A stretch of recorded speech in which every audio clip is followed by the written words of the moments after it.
It started on a nice spring morning in our village, Whistler in Canada. Whistler is a small village in the mountains of British Columbia. In the village, there was a cafe with tables outside. At one of these tables sat a young man. He finished eating his breakfast, drank his coffee, looked up at the blue sky, and felt the warm sun on his face. This young man's name was Nicholas, and he felt very happy. The waiter came up to his table. "More coffee?" he asked. "Yay! Great," said Nick. He gave the waiter his coffee cup. The waiter looked at the camera on the table. "On vacation?" he said. "Where are you from?" "San Francisco," Nick said. He laughed. "But I'm not on vacation. I am working. I am a travel writer, and I am doing a book on mountains in North America. I've got some great pictures of your mountain." The two men looked up at Whistler Mountain behind the village. It looked very beautiful in the morning sun. "Do you travel a lot then?" asked the waiter. "All the time," Nick said. "I write books and I write for travel magazines. I write about everything. Different countries, towns, village, rivers, mountains, people." The waiter looked over Nick's hat. "There's a card across the street," he said. "Do you know her?" Nick turned his hat and looked. "No, I don't." "Well, she knows you. I think the waiter said she's watching you very carefully." He gave Nick a smile. "Have a nice day." He went away back into the gallery. Nick looked at the girl across the street. She was about 25 and she was very pretty. "She's watching me," Nick thought. Then the girl turned and looked in one of the shop windows. After the second or two, she looked back at Nick again. Nick watched her. "She looks worried," he thought. "What she's doing? Is she waiting for somebody?" Suddenly, the girl smiled. Then she walked across the street, came up to Nick's table and sat down. She put her bag down on the table. The bag was half open. "Hi, I'm Jen," she said. "Do you remember me? We met at a party in Toronto." "Hi," Jen said. Think he smiled. "I am Nick, but we didn't meet at a party in Toronto. I don't go to parties very often, and never in Toronto." "Oh," the girl said, but she didn't get up or move away. "Have some coffee," said Nick. The story about the party in Toronto was not true, but it was a beautiful morning, and she was a pretty girl. Maybe it was a party in Montreal or New York. The girl laughed. Okay, maybe it was. And yes, I'd love some coffee. When she had her coffee, Nick asked, "Why are you touring in Whistler, or do you live here?" "No," she said. "I'm just traveling through." "And what are you doing here?" "I am a travel writer, next step, and I am writing a book about famous mountains." "That's interesting," she said, but her face was pallid, not interested. And she looked across the road again. A man with very sharp white hair walked across the road. He was about 60 years old, and he was tall and thin. The girl watched him. "Are you waiting for someone?" asked Nick. "No," she said quickly. Then she asked, "Where are you going next, Nick?" "To Vancouver for 3 or 4 days," he said. "When are you going?" she asked. "Later this morning," he said. There was a letter in the top of the girl's half-open bag. Nick could see some of the writing, and he read it because he saw the word Vancouver and "We can meet at Empress Hotel, Victoria, Vancouver Island, on Friday afternoon." So she is going to One Killer too, he thought. Suddenly the girl son, "Do you like movies?" "Movies? Yes, I love movies," he said. "Why are you waiting for someone?" asked Nick. "I know a man, and he loved movies and going to the cinema," she said slowly. "People call him Mr. Hollywood." She smiled at Nick. "Can I call you Mr. Hollywood too?" Nick laughed. "Okay," he said. "And what can I call you?" She smiled. Again, "Call me Miss Trinka," she said. "That's a good name for you," said Nick. "Just Dan." The man with white hair came into the cafe. He did not look at Nick or the girl, but he sat at the table near them. He asked the waiter for some breakfast, then he began to read a magazine. The girl looked at the man, then quickly looked away again. "Do you know him?" Nick asked her now. She said, "No." She finished her coffee quickly and got up. "I must go now," she said. Nick stood up too. "Nice to—" he began, but the girl suddenly locked his face between her hands and kissed him on the mouth. "Drive carefully, Mr. Hollywood. Goodbye," she said, with a big, beautiful smile. Then she turned and walked quickly. Nick sat down again and watched her. She walked down the road and into a big hotel. Now what, thought Nick, was that all about? The man with the white hair watched Nick and waited. After 4 or 5 minutes, Nick finished his coffee, took his books and his camera, and left the cafe. His guard was just outside the girl's hotel, and he walked slowly along the street to a drives carefully. Mr. Hollywood. The man with white hair waited a second, then quickly followed Nick from a window high up in the hotel. The girl looked down into the road. She saw Nick and the man with white hair about 50 yards behind him. Nick got into his car and the man with white hair walked quickly. Your rat car across the street. 5 seconds later, Nick drove away in his blue car and the red car began to follow him. When the girl saw this, she smiled, then went to put some things in her travel bag. Chapter 2. A Hand in the Back. That evening, in his hotel room in Vancouver, Nick could not stop thinking about the girl in the Whistler Cafe. Why did she come and sit with me? She didn't know him, and that story about a party in Toronto was not true, and she was worried about something. What? And that kiss? It was nice, of course, but why did she do it? Maybe she liked my face, Nick thought, or my brown eyes, but I'm not going to see her again, so it doesn't matter. Forget it. He put some money in his pocket and went downstairs to the hotel restaurant. But there were no free tables, so he walked down to Gastown and found a restaurant there. After dinner, he went for a walk. Vancouver was a friendly city, and Nick liked walking through Gastown and Chinatown, looking in the shops and watching the people. It was nearly dark now, and it was a busy time of the evening. There were a lot of cars and a lot of people after our time. Nick began to walk back to his hotel. He came to a busy street and waited with a small crowd of people to go across. A tall woman in a blue dress stood next to him. She turned and smiled at him. "It's the first warm evening of spring," she said. "It's nice to be out after the long, cold winter." "Yay," said Nick. "It's great, it is," said. There was a hand in his bag, and the hand pushed Nick into the road. Nick swung on his face in front of a big green car. People screamed, but the green car stopped only inches from next. Then the woman in the blue dress ran into the road and pulled Nick to his feet. "Are you okay? What happened?" she said.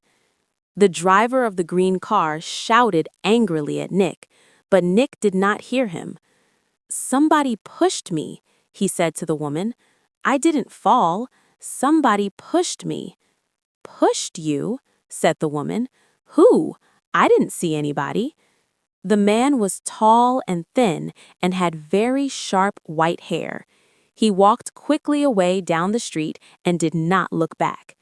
"Hey you!" Nick shouted. "Wait!" But the man did not stop, and he was soon lost in the crowds. "Did he push you?" asked the woman in the blue dress. I don't know," Nick said. "Do you know him?" she asked. "I don't know his name, Nixon, but I know that short white hair. Now where did I see it before?" The woman began to move away. "I must get home," she said. "Are you okay now?" "Yeah, I am okay." Nick said and thanks. "Thanks for your help." "That's okay." The woman smiled. "Be careful now." Back in his hotel, Nick sat, and it's bad, and thought, it was an accident. Nobody pushed me. It was an accident. Nobody wants to kill me, and there are hundreds of men in Vancouver with white hair. It was 1 in the morning, but Nick couldn't sleep. He listened to the cars in the road, and he looked at the night sky to his hotel room.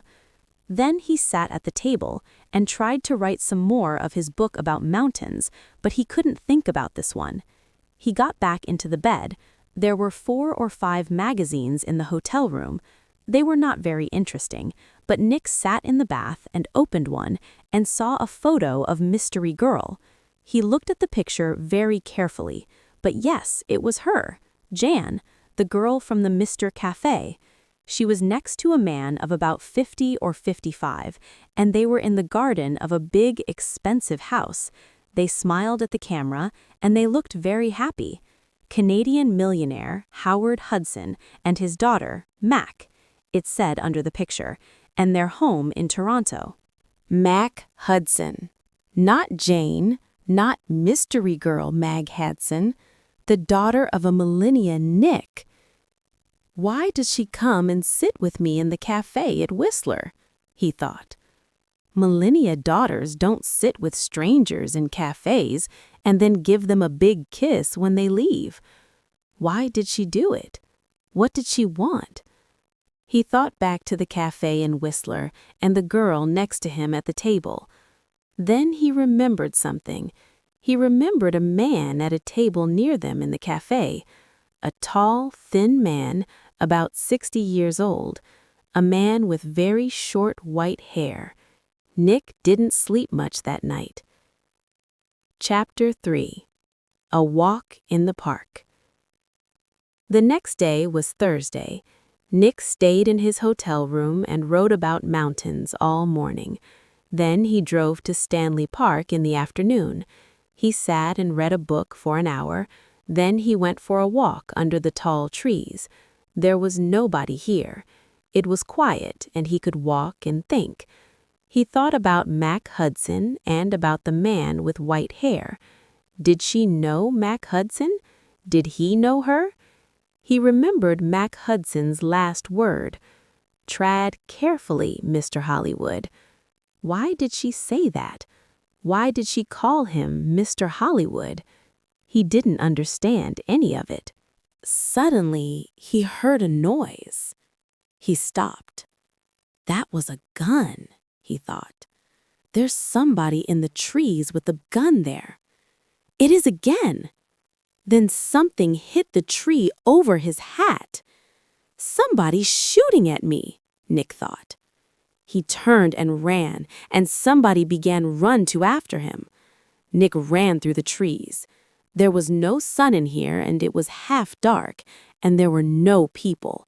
Nobody to help him. I must get to my car, Nick thought. Find some people. The police. He ran on. He could still hear the gunman behind him, so he ran faster. After 3 or 4 minutes, he stopped and listened. Nothing. It was all quiet. Nick was afraid. What's happening? He thought. Why is somebody shooting at me? Fast, a hand pushes me in front of a car, and now somebody's shooting at me. He waited another second or two, then walked quickly back to his car. He was very careful. He looked and listened all the time, but nobody came out of the trees and nobody shoot at him. Then he saw people.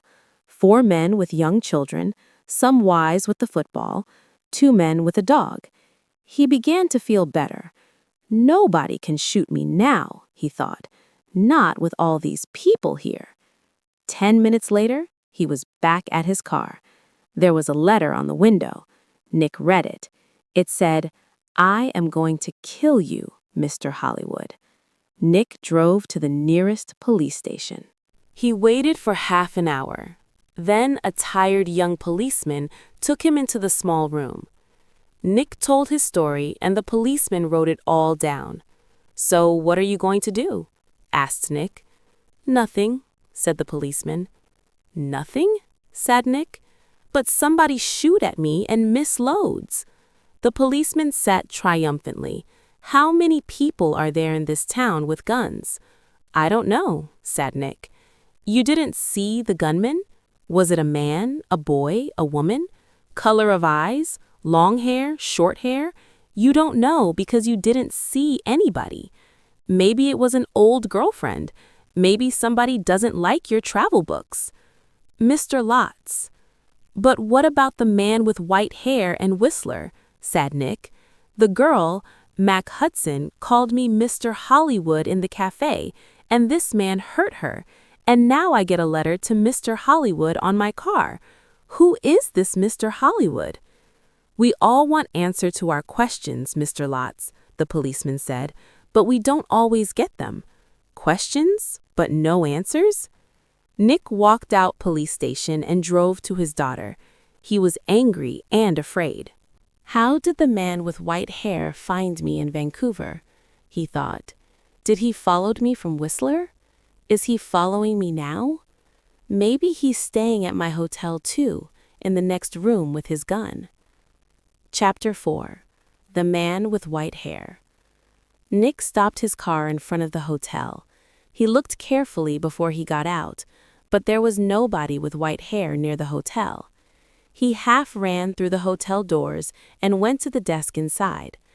"I am looking for a man, but very short white hair," he said to the woman behind the desk. "He's staying here.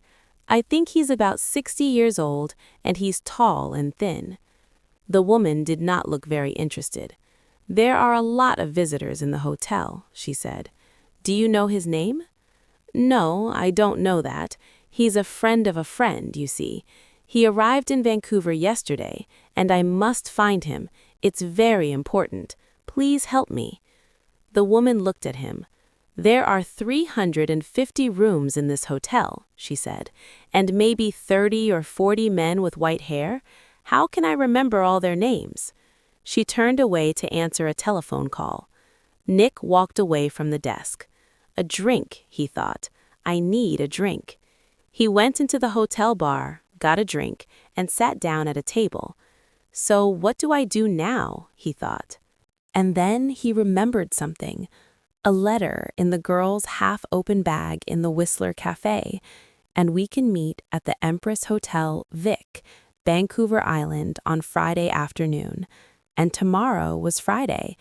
I'm going to Victoria and on Vancouver Island, he thought, to the Empress Hotel. Nick had dinner in the hotel that evening. He finished eating and got up from his table and saw the man with whiting. Nick moved quickly. The man was at the hotel desk. Nick could see the white hat above the other's hat near the desk. "Excuse me?" said Nick. He pushed past the people in the hotel restaurant. A small boy ran in front of him, and Nick ran into him. The boy and Nick fell down on the floor. The boy began to cry. "Hey," said the woman behind me. "I'm very sorry," said Nick. He got up and helped the boy to his feet. "Are you okay?" he asked the boy. "Be more careful next time," said the woman. Nick moved away quickly, but when he looked back at the hotel desk, he couldn't see the man with white hair. He pushed through the crowd of people. "That man," he shouted at the woman behind the desk. "That man with short white hair, where did he go?" The woman looked at Nick. "Mr. Wickers?" she said. "I don't know." "Wickers? Is that his name? Suddenly, what's his room number?" The woman turned away to answer the telephone. After a second or two, Nick went upstairs to his room. "Wickers," he thought. "Does Mac Hudson know Mr. Wickers? I need some answers, and I need them quickly." Chapter 5. Vancouver Island. The Swanson was about 23 miles south of Vancouver. Nick drove there in his car the next morning for the 1 o'clock ferry to Vancouver Island. Every 5 minutes he looked behind him. That old was busy. Black cars, white cars, red cars, green cars, nippy weaker swords, and one of them. At Dawson, Nick drove his car onto the ferry. There were a lot of cars and crowds of people. Nick got out of his car and walked up and down the ship. He looked for a man with white hair about. He didn't see one. Soon, the ferry began to move, and Nick felt better. He found the ferry restaurant and got something to eat. More people came. Nick looked at the faces of all the older men. Some had hats on, so he looked for somebody tall and thin, but there was nobody.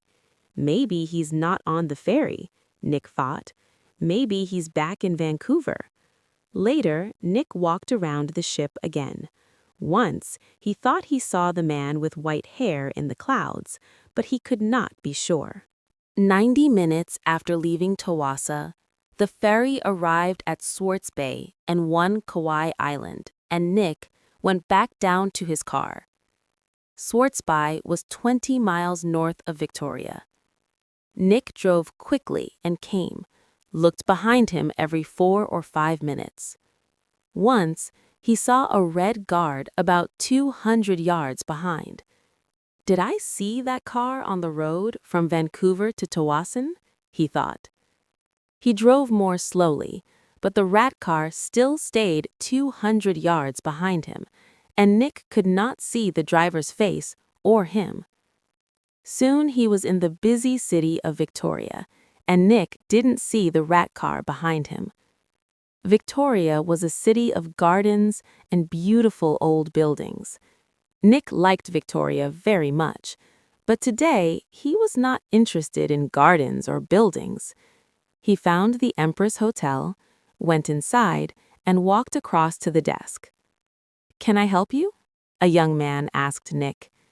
"I'm meeting a friend here this afternoon," saddening Miss Hudson. "Hudson," said the young man. "Wait a minute." He went away and came back. "Sorry, but there is no Miss Hudson staying here." Nick took something from his pocket. It was a photograph of Mag and her father from the magazine. "This is her," he said. The young man looked at the picture. "Oh, right, you mean Howard Hudson's daughter," he said. "She's not staying here. But I saw her 10 or 15 minutes ago. She was with somebody, a man. He asked me about a tea room." "The tea room?" said Nick. "Where is that?" The man with short white hair was tired. He could not sleep and he could not eat. He thought about only one thing all the time. He drove and he washed and he waited and he followed. When he drove into Victoria, the streets were busy, and suddenly he lost the blue car in front of him. Angrily, he drove around the city, past all the Picodels. "I must find him," he said. "I must do it today." Then he saw the Empress Hotel, and in the street outside, a blue car. He drove past the hotel, locked his car, and ran back down the street. He went across the road and walked past downstairs windows. There was a big room with tables and chairs, and a lot of people. He looked carefully at all the faces. "There she is," he said.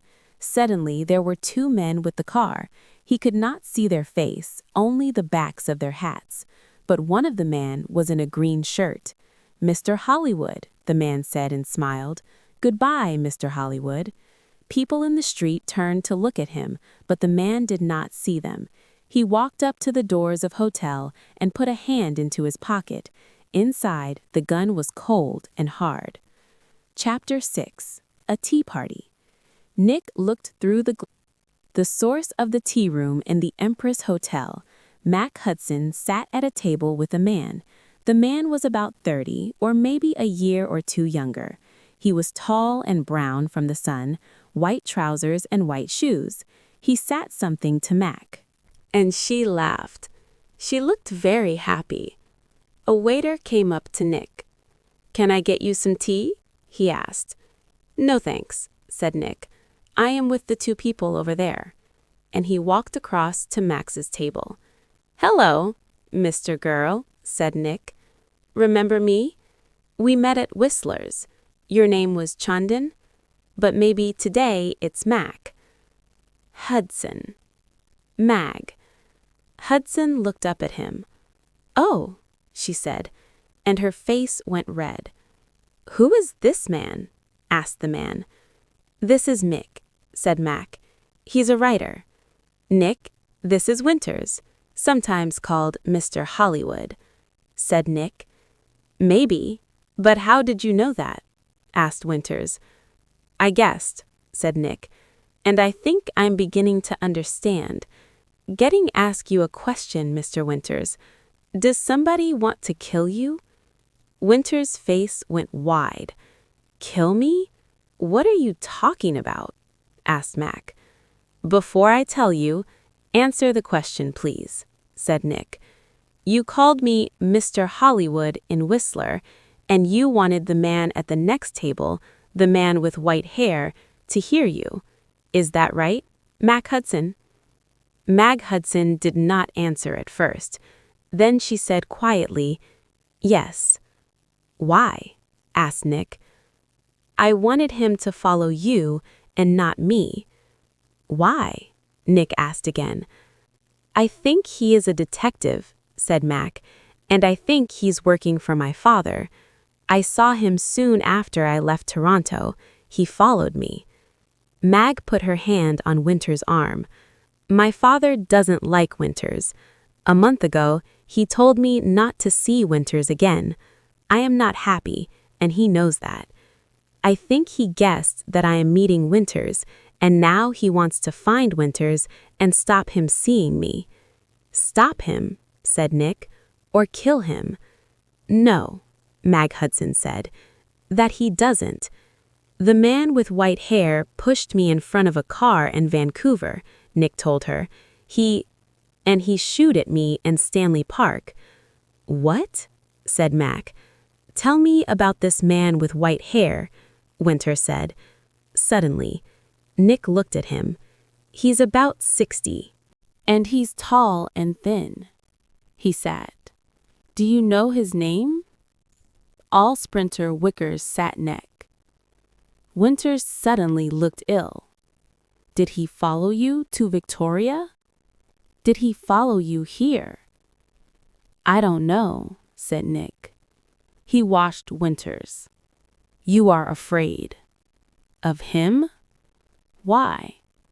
Why does this man, Vickers, wants to kill you, Winters? Before Winters could answer, Max's face went white. Oh no, she said. Look over there by the door. Nick and Winters turned to look at the door of the T. Stood the man with white hair and began to walk across to their table. His hand was in his pocket. For a second or two, the three people at the table did not move. Dan Winters jumped to his feet. That's Mr. Hollywood, he screamed. That's man there. And he pointed at Nick. The man's hand came out of his pocket with a gun. This is for Anna, he shouted. Nick moved very fast. The tea table went over and Nick was down on the floor in a second. The chute went over his hat and Max screamed. At the same time, Winters shouted out and put a hand on his arm. There was blood on the white shirt. Then more people began to scream, and two waiters pulled the man with white hair down on the floor. Get the police, somebody shouted. Chapter 7. At the police station. It was 7:30 p.m. Nick and Mac were in a room at the police station. The man called Vickers was in a different room with 3 detectives. There was a doctor with him too. Winters was at the hospital. The door opened and a detective came in with 2 cups of coffee. He put them down on the table and turned to go out again. Detective Edmonds, Max said. Did the hospital call? Is Winter going to be all right? Winters, Detective Edmonds said. Yes, he is going to be okay. Can I call the hospital now? Asked Mac. Like I'd like to, said Edmonds. Detective Keat is going to be here in a minute. He's just coming from the airport. And he looked through the open door. Ah, here he is now. A second detective came into the room, and behind him was a tall man with dark hair. Max stood up quickly. "Daddy," she cried, "what are you doing here?" "The police called me," said Howard Hudson, "and I flew here at once. Detective Keat met at the airport. Now, sit down, Mac. I want you to listen to me." Hudson did not look at Nick. Max sat down and her father took her hands.